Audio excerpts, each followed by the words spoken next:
Ini nggak apa-apa ya, udah lebih dari jam 3. Kalau ada yang kira-kira ini udah lebih dari jam 3 nih. Kalau saya pemula, Pak. Saya juga, Om. Kalau jadi distributor, ternyata ada orang yang mau jual nih, mau jual ke kita. Tapi bukan beli dari kita, perak lain. Bukan perak bullion spot. Bukan perak bullion spot, perak entah perhiasan, entah perak murni batangan. Itu apakah kita bisa terima? Dan harganya berapa itu patokannya? Jadi sebenarnya sebelumnya udah ada pertanyaan seperti itu. Kalau perhiasan sebenarnya jangan ya, Om ya. Karena perhiasan itu bukan alat investasi. Tapi misalnya ada orang beli di mana Nadir atau iSilver atau Yarayus atau apa mau dijual ke Om. Harga buybacknya berapa? Kalau kami menyarankan dan teman-teman distributor di sini juga udah sepemahaman, kita beli aja supaya dia nggak takut beli perak lagi. Oke. Nah untuk harganya kita bisa sama-sama mencari tahu harga itu berapa saat ini. Kalau nggak tahu atau nggak bisa cari tahu bisa tanya di grup. Misalnya, Om ini harga RCM 10 ounce berapa hari ini? Ada yang mau bebek nih. Kita biasanya, bukan saya aja Om, teman-teman semuanya pasti akan menjawab. Yang itu harganya kemarin saya jual 5,5. Tinggal Om kurangin mau untung berapa. Berarti buybacknya 5 juta, 5,1, 5,2, terserah. Rata-rata minus 5% sampai minus 20% ada. Tergantung si bentuk peraknya. Ada perak yang susah lakunya ya kita diskon banyak aja. Karena buat kita juga menjualnya susah. Ada perak yang gampang banget dijual, ya udah kita untung dikit juga nggak apa-apa kan, sebentar juga laku. Kalau misalnya generik yang mau dijual, oke, kayak Maple Leaf misalnya atau Britannia gitu kan, kita bisa tahu harganya hari ini berapa kok. Misalnya harga Maple Leaf hari ini berapa Maple Leaf? 525, 550 ya? 575an. Oh udah ya. 575 harganya sekarang. Ada yang mau buyback, kita beli aja 525. Karena kita tahu bisa dijual 575. Salah satunya supaya dia tidak kapok membeli perak lagi. Jadi dia ada kepastian, oh bisa dijual kok. Harganya nggak jauh-jauh beda kok. Kalau dilihat kok gede ya 10% potongannya. Harga potongan buyback buat emas antam juga sekitar 10%. 15. Bahkan ada yang 15%. Thank you. Ya, silakan. Om, mau Hot Wheels Om?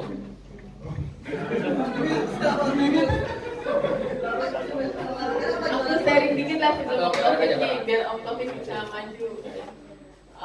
Saya itu dulu udah lama mau diracun tapi nggak keracun-racun sama Rahman. Iya, itu racun pertama saya itu kulit merah. Udah lama dia bolak-balik nawarin saya, terus ngeliat marketnya perak lambat banget gitu ya. Terus akhirnya saya beli perak antam yang 250 gram itu juga salah satunya. Terus habis itu setahun ya nggak kesenggol-senggol gitu ya. Terus peraknya nambah doang, nggak ada yang beli gitu. Tiba-tiba terus tawarin aja Om Kavi suruh jadi distributor bulian. Saya bilang saya nggak punya market mas, cuma seneng aja lihat bentuk-bentuk koinnya gitu. Tapi lama-kelamaan akhirnya saya punya grup perak, isinya ya reseller emas saya. Dan sekarang ini malah kalau ada barang baru mereka yang nanya dulu, Mbak ini ready nggak? Oh ready, kalian mau gitu. Kalau kalian mau saya jual, kalau kalian memang mau saya jual harga sekian. Oh iya Pak mau berebutan. Terus akhirnya saya war juga itu di grup, akhirnya 10 mas gak bisa 7 gitu. Jadi oh ya sudah gitu. Jadi kadang-kadang kita itu sudah underestimate dengan market yang ada di pasar. Dan memang pertama kali yang ditanya ketika orang kena perak itu pasti buybacknya berapa mbak? Itu satu. Kedua yang ditanya lagi siap terima buyback nggak? Itu juga yang pasti ditanya. mau barang baru berupa emas, mau barang baru berupa perak, pasti dua pertanyaan itu. Dalam hati beli kagak, nanya doang gitu kan ya. Nanya buyback, padahal beli aja enggak gitu. Tapi kalau saya sih so far ya dimotivasi juga, ada grup bullion, ada market bullion, ada istilahnya kita ketemu komunitasnya, sehingga sekarang udah nggak takut gitu untuk terima buyback dari perak gitu. Nggak cuma perak, bahkan trimetal, dwi metal gitu, kita juga akhirnya oh ternyata banyak barang logam mulia yang bagus dan menarik gitu barangnya, dan bisa berjuang. Ya, Bisa akhirnya juga. jadi racunnya banyak banget melebar kemana-mana. Dan yang ditakutkan teman-teman mungkin seperti itu. Kadang-kadang kita nggak punya market nih, buat apa ya jadi distributor gitu kan ya. Aduh nggak ada yang beli nih. Saya nyimpan perak 250 gram itu 1 tahun. Dia diem aja tuh di lemari itu udah gitu ya. Habis itu saya beli mungkin belum sampai 4 juta waktu itu ya. Terus tahu-tahu begitu lagi rame-ramenya, berapa mbak?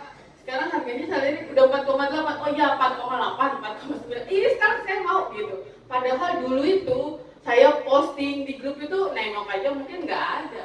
Nanya aja enggak apaan itu mbak gitu, nggak ada. Sekarang malah nanya mbak punya perak 250 gram Antam gitu. Itu bahkan ditanya gitu. Jadi mungkin ketakutan teman-teman ketika kenal perak itu sama dengan saya dulu waktu pertama kali punya perak, pertama kali terus jual beli. Dan memang kalau saya tidak jual cepat ya, hari ini beli besok jual gitu. Kayak teman-teman paling kalau ada keluar barang baru dari bullion saya tawarin, saya paling order sama Om Kafi 5 sampai 10. Habis itu nanti barang itu datang, tadinya yang PO cuma 2 ya, tahu-tahu sampai terakhir begitu barangnya ada, yang pesen 10, saya bilang nggak ada. Pokoknya kuota saya cuma 5, saya bilang begitu. Jadi akhirnya mereka menyesal gitu, karena begitu PO harganya sekian, begitu barang datang yang harga ready, iya karena saya war kan, saya ada effort war di grup gitu. Mama ini pada berbeda. Bahasanya war. Amunisinya ketok pintu belakang. Itu mungkin itu sharing dari saya. Terima kasih Om Kafi. Ya, makasih sharingnya benar juga. Kalau misalnya sebenarnya kita udah punya modal dasarnya. Mbak sama om di sini semuanya mungkin udah dagang emas, sudah punya calon pasarnya yang untuk mereka udah setengah terbuka matanya. Tinggal kita kasih tahu ada loh perak ini bisa disimpan, bisa menguntungkan juga loh. Nanti ada juga materi-materi edukasinya seperti yang tadi, mungkin nggak semua orang tahu kalau ternyata harga haji turun kalau kita belinya emas dan perak. Itu bisa kita edukasikan. Beli emas tetap beli emas, beli perak juga tetap beli perak. Tapi pada kenyataannya banyak yang keracunan perak dibandingin emas. Soalnya loh, ini sebenarnya ditukaran perak ini. Yang aku mau sholat jadi kita tapi nggak pakai sertifikat. sabar. Selama ini kalau Mas Antam itu kan biasanya kalau tanpa sertifikat itu kan nilai jualnya lagi jatuh. Dan ini cara edukasinya gimana? Maksudnya cara mengedukasikan apakah ini barang asli atau tidak? Iya. Oh, Tidak tadi. tanpa sertifikat dulu masalah. Iya, karena sebenarnya gini Mbak. Kalau kita perhatikan di koin-koin seperti ini, sertifikat atau spesifikasinya sudah tertanam di koinnya. Ada ukurannya, ada kadarnya, ada tahun produksinya, semuanya sudah tertulis di sini. Jadi sertifikatnya sebenarnya sudah ada di sini, Mbak. Iya. Tinggal kita kalau mau mengetahui, misalnya yang tadi si koin punya bulan spot, Ya, 1 troy ounce 9 kadar 999. Ukurannya ada di website nanti. Kalau misalnya dapat barang ini palsu, berarti bisa palsu. Ada yang memasukkan. Kita bisa tahu kok belinya dari mana. Kalau dari bullion spotnya pasti tidak palsu. kalau di emas itu kan ada Ada sertifikatnya. Nah, cuman tadi kita kembali tadi. ya. Tadi kita kembali tadi ya. Kalau ada sertifikatnya, apakah menjamin itu asli? Enggak juga. Iya. Tapi kan Cuman itu sebenarnya begini. Jadi menambah biaya produksinya sebenarnya. Tadi kita udah saya sempat bahas juga, biaya produksinya emas dan perak itu sama. Jadi kalau kita memproduksi dengan berlebihan, biayanya akan meningkat, harganya menjadi lebih mahal. Saya bisa aja bikin ini dengan sertifikat, dengan ada SAR-nya masing-masing satu koin semuanya bisa gitu. Ini menjadi lebih mahal, orang jadi lebih takut buat belinya. Itu kapsulnya formal. Enggak, kapsul ini bisa dibuka, bisa dipegang. Perawatannya gini, ini menarik juga, sering banget dibahas. Perak itu bisa kotor, bisa berubah warnanya, gitu kan? Itu teroksidasi, kena oksigen. Nggak perlu takut karena itu tidak mengurangi harga dan membersihkannya mudah. Kalau Om Yuliansa malah dicuci pakai sunlight dong. Kalau Om Yuliansa ya, kalau saya untuk beberapa barang tertentu tidak berani kayak gitu. Ada alatnya, ada cairan khusus untuk membersihkannya, tinggal dicelup langsung bersih sendiri. Karena oksidasi itu gampang dibersihin. Cuman sebenarnya kita gatel aja buka-buka. Iya. Tapi nanti lama-lama juga nggak ada yang. Jadi kayaknya koin saya ini hampir nggak ada yang pernah saya buka. Nantinya juga gitu. Pasti awal-awal kita bakal membuka. Ya. Cuma memang akan lebih menarik, lebih puas perak itu karena kita bisa megang. Ya, dan kita tahu ini asli apa enggak, kita bisa cek sendiri. Kalau ternyata dapatnya barang palsu, ya silakan kita cari siapa nih jualnya, siapa penjualnya, dapat barang dari mana. Kita bisa lacak gitu. Kalau misalnya ternyata dapatnya dari distributor Bullion Spot, nah itu kita tarik dari siapa nih? Berarti kan dari saya sumbernya. Gitu kan? Iya, bisa. Zaman sekarang gampang ditulis, bisa masukin viral di semua. Kalau ada yang mau jahat-jahatin bisa aja sih. Cuman kan kayaknya Bullion Spot masih terlalu kecil untuk itu. Masih belum, siapa sih mau masukin? Karena biaya untuk memasukkan itu agak mahal. Ada yang mau ditanyain? Om Taufik ngomong. Ada yang mau ditanya lagi?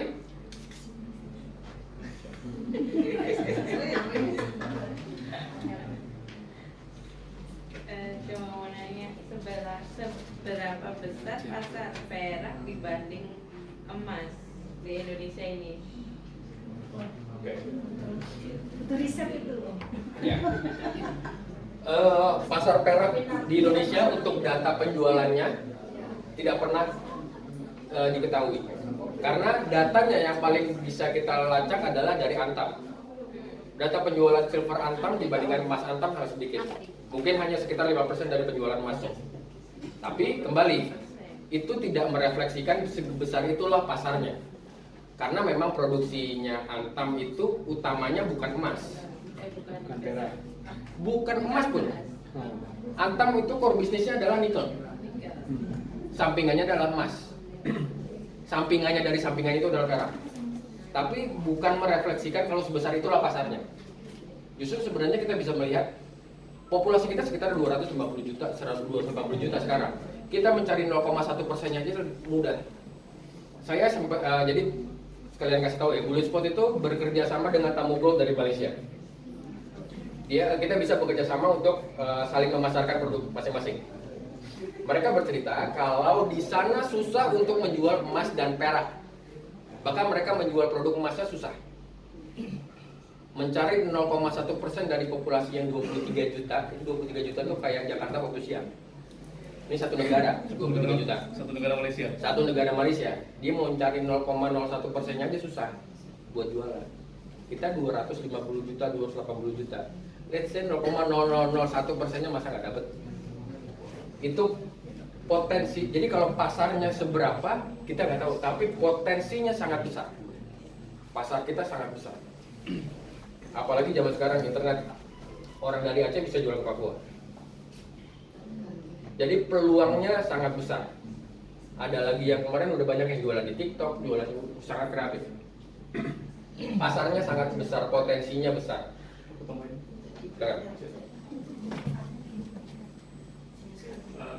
Izin menambahkan untuk potensi penjualan perak di Indonesia. Kebetulan saya kenal emas Antam itu 2007, pas baru nyampe ke Jakarta itu harganya masih sekitar 230 ribuan ya, segelas antam. Dari situ saya udah mulai aktif jualan antam, terus mulai fokus di perak, kenal perak juga waktu tahun 2009 udah kenal perak. Fokus jual perak lagi itu setelah pandemi, karena harganya naiknya sangat drastis. Dari awalnya saya nyaman jual emas antam, lama-lama mulai, awalnya sih saya bilangnya ke diri saya sendiri, porsi logam mulia saya itu 90% di emas, 10% di perak. Ternyata lama-lama berubah itu. Yang emas itu jadi perak semua. Sekarang malah perak emas saya itu tinggal mungkin 0,01% ya. Sisanya di perak semua. Dan pengalaman saya sendiri sangat bagus potensi perak di Indonesia. Saya aja jangan jual iseng ya, bukan kerjaan utama. Jualnya pun karena paling Sabtu Minggu doang saya jualan. Kerja utamanya apa, Om? Di YouTuber ya? enggak. Like Ada lagi security gitu. Itu alhamdulillah saya sebulan itu bisa rata-rata keuntungan dari jual perak 40-an. 40 jutaan. Itu iseng doang tuh. Sabtu Minggu saya jualan, kalau pulang kerja jam 8 setelah mandi makan posting 1-2. Paling Sabtu Minggu baru fokus bisa foto posting. Potensinya sangat besar seperti Mbak bilang tadi ya. Jumlah masyarakat Indonesia ini nomor 4 di dunia terbanyak ya. Kita bisa mengedukasi mungkin 0,01% aja udah sangat bagus. Dan dari grup WA, saya pernah bikin grup WA itu sekarang sudah 12 WA grup. Setiap hari itu bertambah yang mau ke perak, mau kenal perak, ingin tahu perak lebih dalam. Jadi saya sih sangat bagus. Contohnya banyak ya teman-teman reseller yang awalnya jual emas, terus iseng-iseng kenal perak, malah lebih fokus ke perak. Ada salah satu teman kita juga, Bu Nurul, yang di Kalimantan. Awalnya jual perak, kenal beliau spot, beli sekeping 2 keping, sekarang ini udah mainnya kiloan. Kenal Sultan Kalimantan tuh kalau beli nggak sekeping 2 keping lagi udah kiloan deh. Mungkin seperti Mbak Karisma juga sekarang postingannya dulunya emas, terus sekarang udah postingannya perak.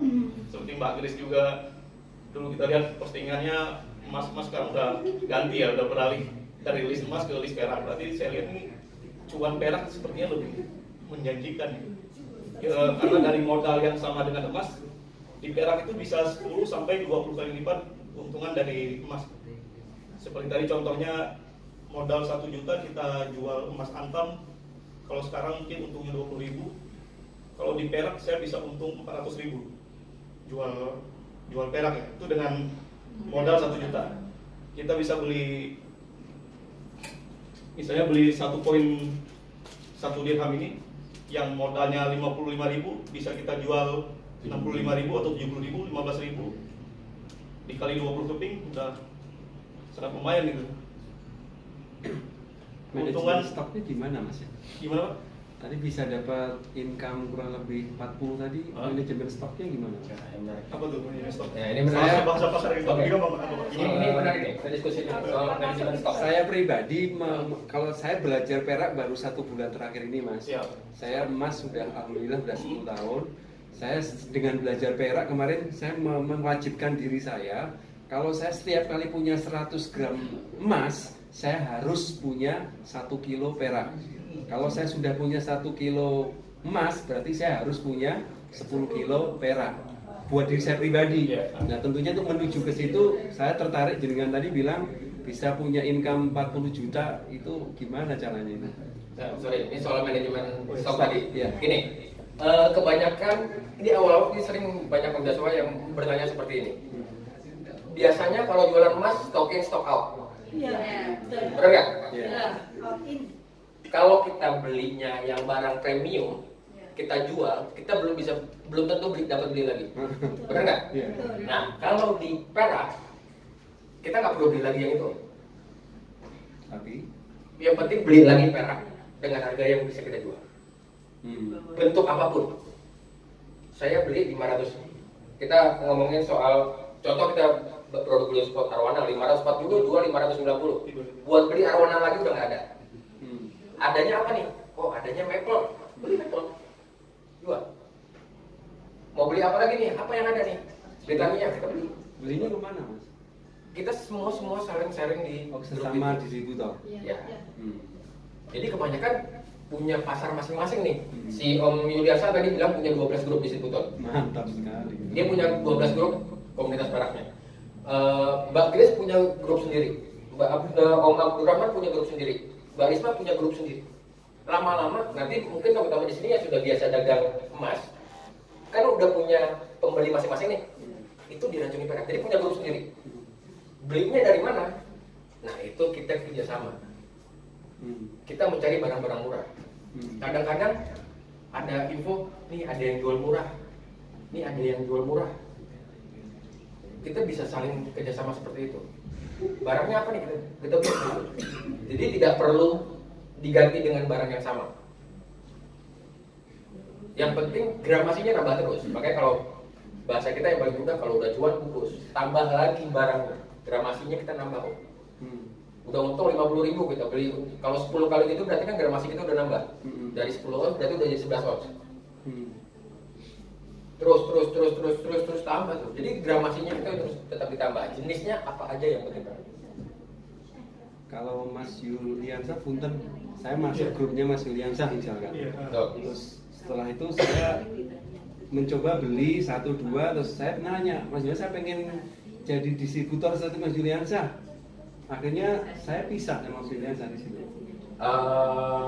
Gini, Om Joshua tuh akan biasanya kita tuh akan mempunyai kolam masing-masing, bahasanya itu mempunyai kolam masing-masing. Jadi ada grup yang Om Joshua pelihara sendiri. Mempunyai calon pembeli sendiri yang dia tidak bisa, mungkin ada di grupnya Om Yuliansa, tapi grup itu khusus jualannya Om Joshua. User berarti mereka. Ya, usernya Om Joshua. Ketika mereka pengen jadi distributor seperti saya nggak ada apa-apa berarti. Iya. Misalnya dia jadi distributor bulan spot gitu ya. Betul. Om Joshua memang nggak dapat apa-apa. Tapi saling sharingnya itu pasti akan menguntungkan. Dapat pahala. Bukan itu juga. Terkadang ada barang-barang, ada distributor yang dia tidak punya barang. Ternyata barangnya Om Joshua punya. Saya kasih contoh. Waktu Arwana keluar, itu Om Philip di belakang dari Medan, dia beli koin Arwana 50 keping. Yang lain nggak dapat, cuma dia marah-marah jadi dapat 50. Dia ngerampok. Dia beli 50. Dia nggak mau dijual. Pada suatu hari, dia buat tabungan. Dia. Pada suatu hari, ada orang yang butuh 50 keping koin berwarna, pokoknya apa aja, harus 50 keping koin berwarna. Yang punya cuma dia. Jadi jual gitu. Jadi nggak perlu pun ada punya kolam masing-masing atau ada yang ikutan jadi distributor sama-sama di sini. Rezeki nggak bakal kemana. Jadi kita cuma bisa usaha untuk bikin kolam sendiri. Kalau ternyata seluruh usernya Om Joshua menjadi distributor pun pasti dapat untung. Punya Om Philip yang di belakang itu dia nggak jualan, tapi sekarang jualan jadinya. Tapi distributor. Dia distributor. Tapi ternyata ada aja rezekinya dia. Dia bikin custom Om, tidak untuk dijual. Tapi yang mama ini marah, semuanya maksa dia untuk jual. Dia ada rezekinya.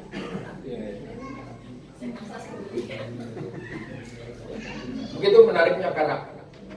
Jadi kalau tadi kita terpaku sama stock in, stock out, di emas itu stock in, stock out juga, tapi barangnya tidak perlu yang sama. Kita in-nya dengan barang lain yang mempunyai ini calon cuan nih. Terkadang juga kita sering ngasih tahu jangan beli yang ini mahalan, ini susah jualnya. Kita sama-sama di grup distributor tuh. Biasanya di perusahaan itu banyak yang sistem kayak KM itu ngebut ini akhir nanti dapat. Oh enggak, kita nggak kayak gitu, kita nggak mau gitu. Mungkin. Oh iya. Jadi tidak ada dapat bonus dari penarik distributor baru. Kita bukan kadang kita nggak jualan gitu. Kalau tujuan kita itu supaya teman-teman dapat cuan, masyarakat dapat duit. Intinya di komunitas itu. Tuh. Tanya lagi. Lu nggak jadi ngomong-ngomong. Terakhir jadi sampai dengan sekarang sudah Distributor Bulling Spot kurang lebih ada 92 sekarang. Itu tadinya nggak boleh nambah, benar nggak? Tapi buat di sini memang boleh ditambah. Ada lagi yang tanya? Asik, Om B, ngomong. Bangun. Terima kasih.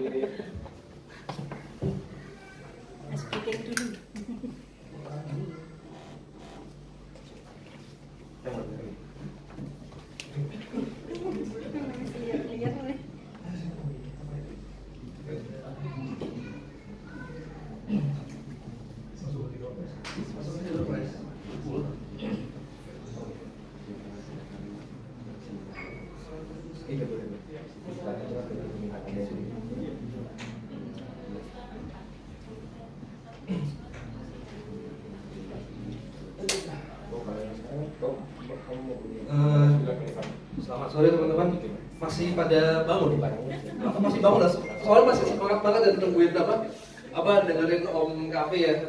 Mudah-mudahan kalau saya ini cuman tadi sama seperti Om Yuli cuman bantu-bantu Om Kafe aja. Jadi saya sebenarnya pelengkap dari penjelasan mengenai mengenai perak. Jadi saya cuman bumbu lah. Sebenarnya yang paling enak itu peraknya. Kalau perencanaan keuangan ini sebenarnya sebagian kecil dari bagaimana teman-teman terracuni oleh perak. Saya cuma bantu-bantu mengenai perencanaan keuangannya. Sebelumnya ada yang mau bertanya mengenai perencanaan keuangan nggak? Dari awal?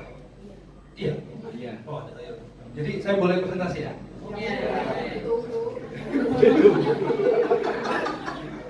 Karena memang topiknya sangat ini ya. Ini judulnya apa sih?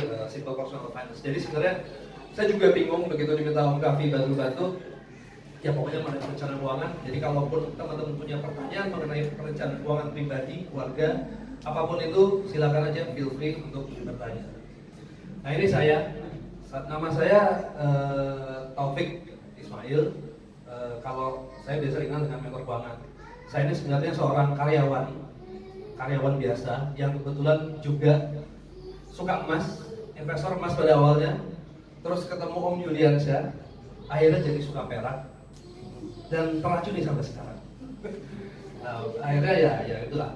Jadi konten kreator saya pun di YouTube. Tadinya saya punya mentor keuangan.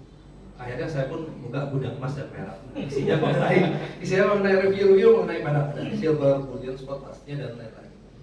Saya juga writer itu penulis, itu buku saya nanti buat Dropes juga ada. Saya karyawan, konten kreator dan finance. Oke, langsung aja. Ini buku-buku saya, udah ada beberapa. Banyak. Kecepatan itu mau lihat. Apa yang mau di screenshot dulu. Oh itu, ini buku pertama saya, Dompet Sehat Karyawan Muda. Kemudian ada 27 jurus makanan finansial, ada Kamu Itu Berharga, ini mengenai cerita-cerita kisah inspiratif. Kemudian mengenai Gold Based Financial Planning, mengenal emas dan perak, dan terakhir Atur Duitmu. Semuanya bercerita, kebanyakan bercerita mengenai perencanaan keuangan ini, dan terutama yang buku yang terakhir. Oke, mengenai perencanaan keuangan, ini kalau yang saya dapatkan dari sertifikasi saya ya. Saya kebetulan alhamdulillah sudah belajar mengenai perencanaan keuangan dari beberapa lembaga, dan ini adalah sebuah proses yang paling umum. Ini diambil dari FPSB, Financial Planning Standards Board. Prosesnya seperti ini. Pertama kita, kalau ini untuk klien ya, jadi establish and define the relationship with the client. Tapi biasanya kita mengganti dengan apa tujuan keuangan seseorang. Kita cari data-datanya, aset, utang, kas, segala macam. Lalu dianalisa. Setelah dianalisa dibuat perencanaan keuangan, lalu diimplementasikan dan kemudian direview. Ya, kalau Bapak Ibu yang pernah berkecimpung di manajemen mungkin PDCA itu paling gampang. Plan, do, check, action. Seperti itu. Tapi sebenarnya saya nggak akan ngomong ini, saya akan ngomong yang lebih simpel lagi dengan menggunakan piramida perencanaan keuangan. Ini menurut saya paling mudah untuk dipahami. Paling dasar dalam sebuah perencanaan keuangan itu fondasinya, awalnya di sini adalah arus kas. Arus kas itu apa? Mulai dari pendapatan sama pengeluaran. Peribahasa jangan lebih besar pasak daripada tiang berlaku di sini. pendapatan harus lebih besar daripada pengeluaran. Kalau pengeluaran Bapak Ibu sekarang lebih besar daripada pendapatannya, there is something wrong, ada sesuatu yang harus diperbaiki. Dari sini kita lanjut ke manajemen resikonya. Apakah itu? Manajemen resiko di sini berbicara mengenai proteksi. Apakah itu melalui asuransi? Apakah itu melalui transfer risiko? Apakah itu melalui risk sharing? Apakah itu melalui sebuah mekanisme dana darurat? Macam-macam. Dari sini kita melanjut ke investasi. Investasi ini adalah gunanya untuk mencapai tujuan keuangan. Ini yang dari tadi Tom Kavi omongin. Apakah perak itu ada di sini? Apakah perak itu ada di manajemen risiko? Bisa ada di keduanya. Ya, apakah dia sebagai tabungan? Apakah dia sebagai investasi? Dalam sebuah investasi jangan lupa harus ada tujuannya. Kalau Bapak Ibu nggak memiliki sebuah tujuan dalam berinvestasi, jadi akan tanda kutip sia-sia. Ya. Dan dilanjutkan dengan dana hari tua. Dana hari tua ini adalah persiapan kita untuk saat sudah tidak produktif lagi, atau kita ingin happy aja di masa tua kita ingin melakukan kegiatan yang sosial. Nah, di mana apakah perak bisa ada di sini? Bisa juga. Nah, jadi dalam piramida perencanaan keuangan ini semuanya banyak terkait dengan logam mulia, termasuk di distribusi. Distribusi itu ngomong soal apa? Mengenai waris, mengenai hibah, juga mengenai wasiat. Logam mulia adalah salah satu instrumen yang sangat mudah untuk diwariskan. Karena apa? Begitu kita megang logam mulianya, si fulan meninggal, ya udah langsung diwariskan sesuai proporsinya, ya, menurut waris Islam atau perdata ada. Nah ini langsung contohnya udah logam mulia dalam perencanaan keuangan. Ini yang udah sudah diproduksi ya. Ini maka Al-Haram, dirham, cendrawasih, perak Jakarta, dan terakhir yang spot silver bar. Nah, ini juga tadi sudah banyak dibahas ya. Ini pertanyaan-pertanyaan yang mungkin akan terlintas atau banyak sudah terlintas di benak Bapak Ibu. Apakah perak itu instrumen terbaik? Tapi buybacknya di mana? Emas itu berisiko apa enggak? Apakah harga perak masih bisa turun? Apakah sekarang waktu yang tepat untuk menjual emas dan perak? Dari tadi sebenarnya sudah dibahas. Ya. Intinya perak itu bisa digunakan untuk berbagai tujuan dalam perencanaan keuangan. Nah ini tadi juga sudah dibahas oleh Om Kavi. Jadi sebenarnya kalau Bapak Ibu melihat harga perak ya, kalau kita biasa ikut acuan di dalam US dollar ya, dari selama 20 tahun terakhir dari tahun 2004 sampai 2020. Sebenarnya perak ini belum kembali ke titik tertingginya di tahun 2011. Nah yang menarik kalau kita lihat ini dalam grafik Indonesian rupiah, ternyata pada saat harga tertinggi di tahun 2011 ya sama ya, ini dan ini pada tahun yang sama. Sebenarnya perak dengan harga rupiah itu sudah sempat